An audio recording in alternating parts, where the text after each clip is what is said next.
Talking with famous people. Can you talk to me about the relationship between modularity and scalability?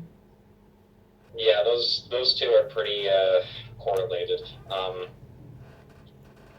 When you talk about scalability in computing, you're pretty much talking about the simplicity of a system. So how much effort does it take to go from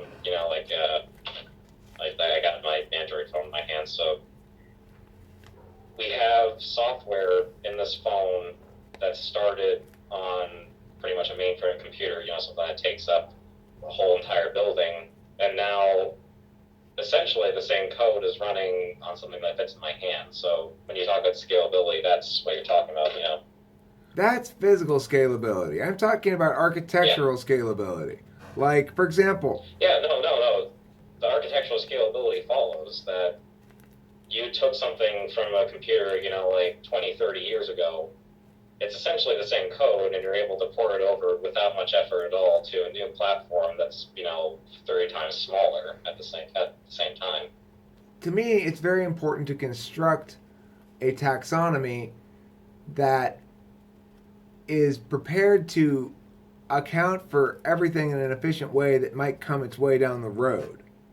So, Yeah. for example, if I'm going to be arguing, if I'm going to be organizing all argumentation vectors, I've got to be able to account for everything, and I've got to be able to account for new stuff that I can't anticipate right now, right? Yes. And Mm-hmm. so the system, the architecture has to be scalable in that regard, which is to say it can add additional modules to it without destroying the whole taxonomy. Yeah. Mm-hmm. That this kind of modularity or scalability that I'm talking about is conceptual and exists outside of any actual computer application.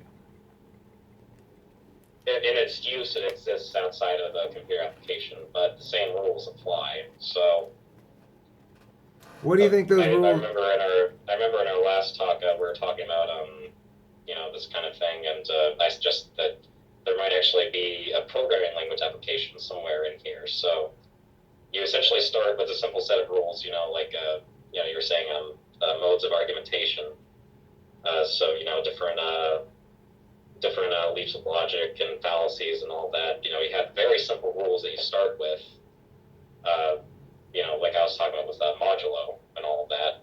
And then you move up in complexity with implementations of said rules. That's how programming languages work, and that's something that should work for your problem.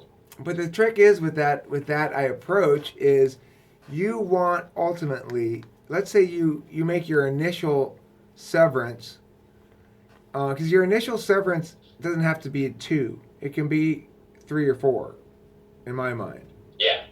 So Yeah. you make your initial severance. Fine. You want the trees to grow out of each of those roots to be about the same size. That's what makes it hard, right? Is Mm-hmm. it works great provided you make that initial division. You have to make sure those bottom layers of the taxonomy are fundamentally sound, because otherwise, Mm-hmm. what ends up happening is if you get something new that comes down the road that doesn't fit into one of those initial categories, or if one of those initial categories starts taking on all kinds of stuff and becoming massively developed, and the other parts of the taxonomy are largely undeveloped, then it ceases to fulfill its purpose of providing meaningful organizational tool for human beings. Yeah, that's sort of what happens down the line with programming languages too. You can sort of see it as like the functional versus the objective paradigm. So with functional programming, you're essentially writing out equations on a page. It's almost just like math. A couple inputs go into a function, you get an output. You have that. And then with object-oriented programming, you have the standard functional capability, but then on top of that, you have the option of creating your own objects, different representations of the data you want to have that can go whatever which way. So you have the fundamental functionality of the language there, but then you have the extensibility of objects, and that some of that paradigm should be able to shift over, just argumentative logic. focus on multimedia, and we were doing like a image steganography. So we take a file, we hide in an image in the pixel data, different spacing and arrangements, seed the data deeper into that image, and make it less detectable.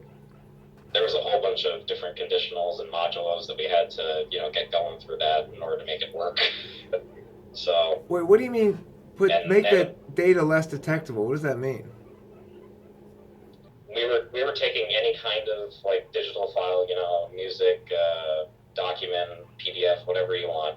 And our program can store that into an image, like a computer graphic, like a PNG. Okay. Something you find on the internet. Yeah. So if you were to store, for example, the WAV file of this as a PNG, are you saying it would store it as a big, long, horizontal picture of the WAV file itself? We would take an already existing image and try our best to store that WAV file into that image without changing the appearance of the image itself. Oh, I see. So we actually... Is it like a way to secretly send something to somebody, or what? Yeah, pretty much. It was more of an academic thing, but yeah, that was... But the idea is that at the end you have something you have something that appears on people's computer as though it's, this is something .jpeg, but hidden within it is a different kind of file. Yes. And would there be another program on the other end to extract that file from the image? Yes, it would be the same program that does the storage and the extraction. That's really interesting. That's super interesting. I mean, is this being contracted by somebody, or is it just what you guys decided to do, or what? It was a class project. Yeah, it was the class project for the semester. Interesting. That's a cool project. That seems like, does that project exist yet?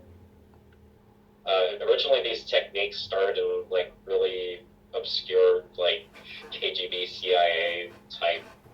They didn't really have a algorithm. It wasn't so much of a computer application. It was like taking the different color channels and like rearranging them with another image inside that you then pull out with some complicated procedure. But that's what people have done on the internet originally, and then people got the idea, let's just stick some data from a file into the end of an image, and nobody's gonna notice. But that like made black bars, like little bits of green and red in the bottom. It didn't work. So what we did is we tried to go like a non-destructive route. We just used differences in pixel spacing and color to put a file inside with byte values instead of like all this color manipulation crap going on like before. All right, let's stop here again for file size purposes briefly, okay? Talking with famous people.